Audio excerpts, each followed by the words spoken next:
Dulu tuh saya karena saking gemuknya, pas bersin pun tiba-tiba salep kejepit. Karena dulu ada kolesterol, dulu ada asam urat, sama dilakukan intermittent fasting sih. Kok itu dari 100 ke 82 itu butuh waktu 1,5 tahun nih. 100 kg ke 82, 1,5 tahun.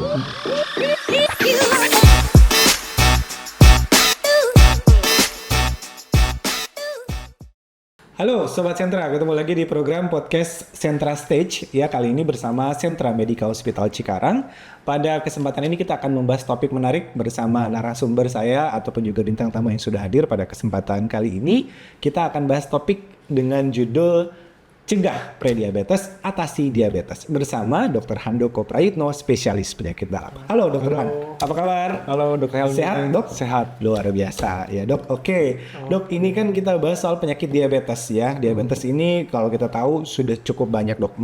Kalau dulu kita flashback ke belakang, penyakit diabetes ini penyakit miliknya orang tua. Ya. Tapi sekarang seiring dengan berjalannya waktu, faktor-faktor yang mempengaruhi yang memicu cukup banyak ya, apalagi sedentary lifestyle Dok ya. Kita tahu bersama yang sudah juga cukup menyumbang angka kejadian atau prevalensi daripada diabetes ini sendiri. Nah, pada kesempatan ini Dok, kita mau coba meng-highlight masalah prediabetesnya. Karena jujur nih Dok ya, banyak orang yang tidak aware. Iya. Kita atau saya, wah jangan-jangan udah masuk pada kondisi prediabetes. Prediabetes. Oke, sebenarnya apa sih Dok? Atau bagaimana sih kondisi prediabetes itu? Oke. Jadi Dok Helmi, sebelumnya kan biasanya kan kita cuma tahu tuh tentang diabetes ya. Ya. Diabetes pada dewasa itu kan biasanya kan dia kan menjelang usia 20 sampai 79. Betul. Jadi kalau yang ada yang namanya IDF itu International Diabetes Federation, dia itu mendata seluruh penyakit diabetes di seluruh dunia. Di Indonesia itu kira-kira ada dari yang usia 20 sampai 39 tahun itu ada sekitar 19 juta lah yang menderita diabetes. Dari usia berapa tuh Dok? 20 sampai 79 tahun. Ada 19 juta. Tetapi dia bilang sekitar ada 180 juta penduduk yang usia 20 sampai 79. Jadi kira-kira 10%. Oke. Itu udah mengalami diabetes gitu kan. Jadi kalau prediabetes itu adalah suatu kondisi di mana gula sih udah mulai naik tetapi dia belum masuk ke diabetes. Biasanya itu prediabetes itu kalau kita cek gula ya. Cek gula biasanya cek gula dari vena, yang gula darah puasa dia itu dari 100 sampai 125. 100 sampai 125. Itu udah termasuk diabetes gitu. Kalau diabetes kan lebih dari 126 ya. Gitu. Tetapi memang kalau periksa lab, gula darah puasa di bawah 126 biasa sih kita memang kurang kasih edukasi. Yang penting ibu tidak diabetes gitu. Yang penting tinggal jaga lifestyle kan. Tetapi memang prediabetes ini memang kebanyakan tanpa gejala. Tanpa gejala. Gitu. Biasanya itu baru ditemukan kalau dia ada cek lab atau kontrol di PT-PT kan 1 tahun sekali. Gitu. Tapi yang paling akurat itu adalah gimana kita ngecek HbA1c. HbA1c itu kalau yang prediabetes, kalau yang tidak diabetes itu kan di bawah 5,7. Kalau yang prediabetes 5,7 sampai 6,5. Kalau diabetes 6,5 ke atas. Oke. Itu biasanya kalau misalnya karena HbA1c itu lebih akurat karena dia gula darah di dalam tubuh kita selama 3 bulan. Berarti lebih akurat lagi daripada GDP ya.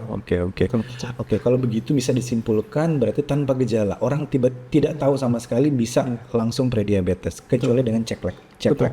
Iya, biasanya begitu. Oke. Kalau begitu berarti memang sama sekali nggak tahu ya Dok apa tanda-tandanya secara kasat mata atau dari apa yang dia rasakan dia nggak pernah ada keluhan begitu bahwa saya prediabetes. Kalau biasanya sih juga bisa kalau dia suka pusing, tapi biasanya ditambahin dengan berat badan yang berlebih sih pasien itu. Iya. Itu karena terus biasanya kalau dia luka jadi lama sembuh gitu. Itu bisa dicek cek gula ya. Gitu. Tapi sih lebih banyak ke diabetes sih. Biasanya kalau luka sudah sembuh. Terus kalau gejalanya kan kalau diabetes kan seperti kalau malam kan bangun ada BAK terus. Betul ya. Kita tahu kan dok tanda-tanda diabetes ya yang Iya. polifagi, polidipsi, polimori Iya. itu ya dok. Oke. Kalau untuk pradiabetesnya sendiri apakah tanda-tanda 3P tadi itu sudah ada? Belum. Oh belum. Belum ada. Karena kan dia masih, jadi kan prediabetes itu karena sensitivitas insulinnya kan udah mulai menurun ya. Jadi kan faktor terjadi diabetes itu ada gula di tubuh kita yang masuk dari makanan. Gula masuk, lalu tubuh kita itu insulinnya kan dikeluarkan oleh pankreas.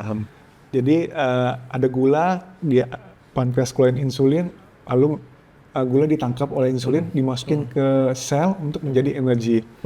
Tetapi kalau prediabetes itu sudah mulai pankreasnya itu udah nggak sensitif. Jadi jumlah insulin tuh yang dikeluarkan lebih sedikit daripada yang gulanya. Gitu. Jadi lama-lama nanti di dalam area darahnya gulanya makin tinggi, lama-lama ya bisa terjadi diabetes. Ini dok, saya pernah ngobrol dengan ada teman gitu, dia bilang, apakah saya udah termasuk pradiabetes nggak ya? Soalnya saya sering lihat kencing saya suka berbusa. Nah, apakah itu salah satu warning juga dok? Jadi kalau kencing berbusa itu kan terjadi karena ada protein di dalam urin ya, gitu. Jadi kita mesti tahu dulu apakah dia ada gangguan ginjal, apakah ada gangguan diabetesnya, atau cuman dia ada minum susu protein, ya juga bisa berbusa, gitu. Gitu. Jadi kita mesti cari tahu dulu apakah dia memang ada protein keluar itu karena gangguan ginjalnya, diabetes, atau yang lain sih. Oke, jadi tidak bisa langsung dipastikan saat itu juga bahwa jangan-jangan udah prediabetes nih. Betul. Oke, tapi tanda-tandanya berbusa itu bisa ada tadi protein dalam urin. Betul. Oke, itu sudah fix ya dok ya? Betul. Protein dalam. Oke, baik dok. Kalau begitu, apa yang harus kita jaga supaya kita nggak masuk dalam kondisi pradiabetes? Hal-hal apa nih yang perlu disampaikan? Yang pasti kan kalau faktor risiko orang tua untuk terjadi prediabetes dan diabetes kan ada ya. Jadi kalau orang tua kita, kakek, nenek, ayah, ibu ada diabetes, kita 50% bisa terjadi prediabetes atau diabetes. Untuk supaya tidak terjadi, kita harus menjaga pola makan. Yang pasti pola makan. Satu itu ya. Yang pasti kalau misalnya udah usia 40 tahun ya kurangin gula lah ya. Enak nih. Oke. Terus ya mesti jaga berat badan sih. Iya. Karena berat badan itu sangat-sangat penting. Kalau misalnya berat badan berlebih, obesitas, banyak sekali nanti gampang terjadi sakit. Kalau boleh cerita dulu, saya 100 kilo loh. Oh, serius? 100 kilo? Terus sekarang udah 79 kan. Karena dulu ada kolesterol, dulu ada asam urat. Dulu tuh saya karena saking gemuknya, pas bersin pun tiba-tiba salah kejepit. Gitu, akhirnya mulai turunin berat badan sampai saat ini karena takut juga ya, karena ada faktor risiko dari kakek, dia ada diabetes. Gitu. Jadi memang mesti jaga betul berat badan supaya tidak terjadi penyakit seperti diabetes, jantung atau stroke sih. Karena banyak sekali sih sekarang itu yang usia-usia muda udah kena diabetes, udah kena stroke karena ya yang tadi ya, sedentary lifestyle itu ya dok. Sama merokok sih ya. Sama merokok, oke kalau gitu. Nah tadi kan menarik, dokter bilang pernah mencapai kondisi berat badan 100 kg. Sekarang turun ke 79. Pola diet seperti apa yang dokter lakukan? Mungkin bisa menjadi panduan juga buat Sobat Sentra di sana. Ya. Kalau dulu kan pas 100 kilo tuh pas aku zaman COVID ya. Jadi pas zaman COVID kan takut mati ya. Karena pas COVID itu ya, kalau berat badan berlebih atau obesitas itu pasti kena COVID yang lebih susah. Aku di sana kena COVID 3 kali. Nah, jadi selama pendidikan ya dok ya? Selama pendidikan. Jadi waktu itu ya udah aku mulai jaga makan. Terus yang dilakukan pertama kali itu jalan aja dulu, jalan 30 menit. Lama-kelamaan jadi jogging. Habis itu jaga makan. Banyakin makan sayur, karbohidratnya dikurangin. Tetapi kalau di Manado kan kalau nggak makan pisang gorengan nggak afdol ya, apalagi pakai sambal roa ya dok ya. Nah, tapi ternyata kalau minyak itu kan kalorinya tinggi. Kalorinya juga tinggi, betul. Iya, kalori tinggi. Jadi ya, tapi dengan kita makan, kita mesti olahraga sih. Yang penting kalau mau makan enak kita mesti olahraga. Dengan pola tiap hampir seminggu itu 5 kali kan olahraga terus. Setelah 3 bulan, kalau 1 hari kita nggak olahraga itu badan tuh aneh. Itu jadi kebiasaan kan. Sama dilakukan intermittent fasting sih. Nah, kayak mana tuh dok intermittent fasting itu? Intermittent fasting itu jadi kan ada 16/8. Jadi 16 jam 16 itu jam kita untuk puasa. puasa, oke. 8 jam makan. 8 jam makan. Oke. 8 jam itu waktunya tuh jam 11 siang sampai jam 7 malam. Oke. Itu cuman boleh makan 2 kali besar. Dua kali makan besar ya. besar. Dua kali besar. Abis itu Tanpa snacks, cemilan. cheating nggak apa-apa. Oke. Habis itu nanti setelah jam 7 malam sampai jam 11 siang itu kita cuma boleh minum air putih, kopi tanpa gula, Oke. Teh tanpa gula. Oke. Karena apa yang kita makan itu kan biasanya kan kan jadi gula untuk menjadi energi. Biasanya itu setelah 8 jam yang gula yang di tubuh kita tuh habis buat energi. Lalu biasanya setelah 12 jam dia akan mengambil cadangan energi kita tuh dari lemak. Makanya kalau setelah 12 jam itu akan kebakar. Lalu setelah 16 jam itu gula dan cadangan energi kita habiskan. Baru dia bakar-bakar, jadi biasanya bakal turun. Kalau sudah bisa 16/8, nanti ditingkatkan jadi 24. Jadi makannya cuma ya jam 11 sampai jam 3 siang. Itu boleh 2 kali makan besar. Jam 11 sampai jam 3 siang. Kalau sudah bisa lah itu nanti jadi one meal day. Jadi dia satu hari cuma makan 1 kali. Kalau sekarang saya udah makan satu kali, tapi banyak, 2 porsi. Oh, 2 porsi langsung. Setelah itu puasa lagi dok? Puasa. Selama berapa jam tadi dok? One meal day itu? One meal day. Jadi aku kalau misalnya makan itu jam 6 sore biasanya. Jam 6 sore. Jam 6 sore. Makannya lagi besoknya jam 6 lagi? Jam sore. Karena kan kerja kan. Iya. Jadi untuk supaya siang itu nggak ngantuk, nggak lapar, minum kopi hitam tambah gula. Kopi hitam tanpa. Biasanya agak-agak kembung gitu, jadi tapi lebih bertenaga. Nanti kalau udah biasa pasti supaya apakah bisa ditambahkan dengan buah tertentu dok? Buah, tapi pas jam makan ya. Oke, pas jam makan saja. Iya, pas jendela makan. Kalau setelah itu enggak. Karena kalau misalnya pakai buah pun, buah kan mengandung fruktosa ya. Iya, fruktosa. Jadi energi juga sih. Jadi pas dia mau bakar lemak itu kepotong gitu, karena dia kan baru 8 jam energinya ada, terus habis diambil cadangan gula dulu, habis ambil cadangan gula udah berburu gula pada habis cadangannya, baru dibakar lemaknya, karena dibakar lemaknya itu baru bisa kurus.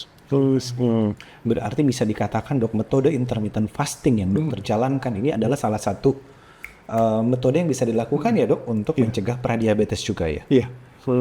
Yang kemarin sih saya sempat takut juga sih. Kenapa? Karena kan karena one meal day itu kan kalau kita makan terlalu banyak juga kadang-kadang kan insulin kan kerjanya berat ya. Iya. Jadi waktu itu saya karena takut juga apakah bisa nggak intermittent fasting menyebabkan terjadi resistensi insulin. Akhirnya saya cek ternyata HbA1c juga bagus 5,7 lah. Udah mau mulai sih dia. Udah mau mulai. Gitu. Tapi ternyata enggak sih karena udah menjalankan udah lama ya. Ya, menarik deh dok. Oke, kalau gitu saya pengen tanya lagi dok, apa tips-tips praktisnya dok buat para sobat sentra yang mungkin ya udah mulai ternyata mengarah ke pradiabetes, HbA1c-nya udah mulai tadi ya menyentuh 5,7 ya dok, kemudian mulai ada gejala 3P. Apa dok tips-tips praktis buat? Tipsnya ya yang pasti sih kita mesti makan makanan bergizi, banyakin sayur, protein ya, seperti ayam, ikan, tahu tempe gitu. Terus kalau buah-buahan juga boleh gitu. Tetapi kurangin yang manis-manis sih, yang manis-manis betul-betul kalau bisa dan ini berat ya dok. Manis-manis itu ya. Oke. Terus mesti kurangin karbohidrat, terus seperti nasi kan, mie, roti dikurangin. Kalau saya sih saya prinsipnya kalau mau cheating itu Sabtu Minggu bersama keluarga sih masih oke lah. Tapi Senin sampai Jumat betul-betul diet. Ya, kadang begini dok, kadang saya suka ini ya, apa ya, cheating itu sebatas mana kita makan, kita jajan, namanya kan cheating. Cheating mas seminggu sekali, hajar aja apa yang mau dimakan gitu loh. Itu batasannya seperti apa dok? Cheating gitu. Cheatingnya kalau mau cheating jangan lupa olahraga sih. Oke, Ya, apa yang kita makan kita bakar kan. Iya. Supaya yang energi yang masuk kan lebih sedikit daripada yang dikeluarin. Untuk olahraganya sendiri dok, durasinya, endurance-nya, frekuensinya bagaimana? Yang dianjurkan sih memang 1 minggu itu kan 30 menit kali 5. Jadi tiap hari itu Minimal 30 menit. Tetap Jenis bisa- olahraganya seperti apa? Bisa jogging, bisa sepeda, bisa juga berenang gitu. Tapi kalau misalnya bisa main beban sih lebih bagus ya. Jadi kalau dia memain beban kan lemaknya hilang, ototnya naik. Oke. Gitu. Tapi kan kadang-kadang kalau untuk orang pertama kali yang obesitas itu yang dipikirkan adalah timbangan. Iya, ya kan kalau bisa dia lihat timbangan berat badan turun. Gitu karena kalau dengan berat badan turun pas di timbangan itu jadi happy kan orang. Iya betul. Kalau misalnya Seneng pasien-pasien yang obesitas itu mau melihat timbangannya turun, mesti kardio. harus Kardio dulu. kardio. Oke. Karena lama-lama kardio pun kalau kita mau turunin berat badan pas habis kardio, kadang lama-lama udah nggak bisa. Masih main beban. Kalau udah main beban pasti otot. Kalau udah main beban, kadang-kadang kan kalau misalnya pasien obesitas tuh, kok gue udah main beban, tapi kok nggak turun berat badan. Padahal dia nggak tahu ternyata massa ototnya tuh lebih naik, lemak hilang. Gitu. Kalau dia mau pasti cek itu cek yang ada timbangan yang juga tentang lemaknya. Kan misalnya kalau timbangan biasa cuma berat badan aja. Berat badan betul. Ada timbangan khusus yang ada apa? Fatnya. Ya, body mass index-nya terlihat, ada fatnya segala macam itu ya dok. Iya betul. Oke, berarti ini yang dokter Handoko lakukan dok selama berapa lama sih dok nurunin dari 100 ke 79? Jadi aku itu dari 100 ke 82 itu butuh waktu 1,5 tahun nih. 100 kg ke 82, 1,5 tahun. Oke. Habis itu karena habis cheating naik 88, sekarang turun lagi 79. 79. Habis itu udah setiap hari kalau bisa olahraga sih. Minimal 30 menit tadi dok. Betul. Oke, untuk intermittent fastingnya selama berapa lama dokter jalankan? Dari 2022 itu. Jadi udah 2 tahun ya. Udah 2 tahun. One meal day. 1 million. Dengan pola awal tadi 16-8 dulu. Iya. 16 jam puasa, 8 jam makan, dimulai dari jam 11 Siang sampai jam 7 malam. Itu aja Besar dulu. 2 kali. Oke, Iya. itu aja dulu. Oke, itu perlu berapa lama sih dok biar bisa naik? Kalau pas pertama kali awal-awal. intermittent fasting 3 bulan tuh turun jauh loh. Bisa sampai 6 kilo. Oh, wow. Iya. Betul nih. Oke. Jadi yang dianjurkan 3 bulan aja lah minimal. Minimal 3 bulan 3 dulu bulan dulu. supaya kebiasaan. Tapi lama-lama pasti ibu, ya aku udah turun masa mau naik lagi. Gitu. Udah terpicu di situ ya dok ya. Oke, 16-8 itu selama 3 bulan. Setelah itu naik ke Kayak 24. 24 itu polanya gimana dok? Itu jam 11, 20 puasa, 4 jam 20 puasa 4 jam makan. makan. Bisa dari jam 11 Sampai siang ke jam jam 3 sore. Iya. Oke, setelah itu berapa? 3 bulan juga dok? Itu sih lama sih 6 bulan. Oh itu 6 bulan. Jadi awalnya 16-8 3 bulan, 24 itu 6 bulan. Sisanya ada sekarang one meal day. One girl day. Wah, butuh effort nih. Biasa ya dok ya. Oke, apa mungkin yang terakhir dok? Apa pesan-pesan mungkin buat sobat sentra ataupun ya jangan dilihat kita badannya ideal, bisa jadi kan ada berpeluang juga untuk pradiabetes ya dok. Apa mungkin yang bisa dokter sampaikan? Yang penting kalau kita mau hidup lebih panjang, lebih kuat nantinya kita mesti menjaga kesehatan. Menjaga kesehatan itu ya itu yang pertama kali yang penting adalah kita menjaga berat badan. Menjaga berat badan supaya tidak terjadi komplikasi dari metabolik seperti jantung, diabetes, terus kolesterol ya bisa takutnya kena stroke. Karena kalau kita udah ada penyakit itu kita pasti stres kan. Stres kalau dia tidak bisa mengalahkan stresnya itu akan lebih susah lagi kan, dan akan menyusahkan orang-orang di sekitarnya. Itu jangan lupa makan sehat, kurangin gula, kurangin karbohidrat, banyakin sayur sama protein. Cukup tidur. Oke, tidur juga mempengaruhi berarti dokter ya. Tidur yang dianjurkan ini dok, kadang masih di perdebatan ya. Ada yang bilang wah 8 jam. Tapi ada kayak saya misalkan, yang penting saya 5 jam, 6 jam, yang penting kualitas tidur saya baik udah cukup. Ini bagaimana dok soal tidur? Memang yang paling dianjurkan tuh 7 sampai 8 jam sih buat tidur. Tapi kan dengan bertambahnya usia, kita pasti tidurnya tuh pasti lebih sedikit. Lebih sedikit. Betul, Memang begitu. betul. Kalau bisa tidur sih 7-8 jam supaya kondisi lebih bagus. Yang dianjurkan. Berarti kurangin begadang ya dok ya. Iya. Apalagi sekarang yang suka nonton Netflix ya. Film Korea. Film Korea harus mulai di maintain ya, mungkin jam nontonnya ya biar tidak begadang. Luar biasa dok, makasih banget dok. Ini ternyata dokter Handoko dengan topik ini sangat related dengan apa yang sudah dokter Handoko alami. Ya, dari 100 kg kemudian turun sekarang di 79, itu effort yang luar biasa dengan menerapkan tadi ya dok. Ya, pola makan, intermittent fasting, olahraga, dan lain-lain. Oke, terima kasih banyak. Terima kasih dok Helmi. Sukses selalu dok, sehat selalu, jangan bosan-bosan untuk kita ngobrol-ngobrol lagi ya dok. Oke, baik Sobat Sentra, demikian obrolan kita dengan Dr. Handoko Prayitno, spesialis penyakit dalam. Mudah-mudahan apa yang kita sampaikan membawa manfaat untuk Sobat Sentra. Kita akan ketemu lagi di lain kesempatan. Sampai jumpa.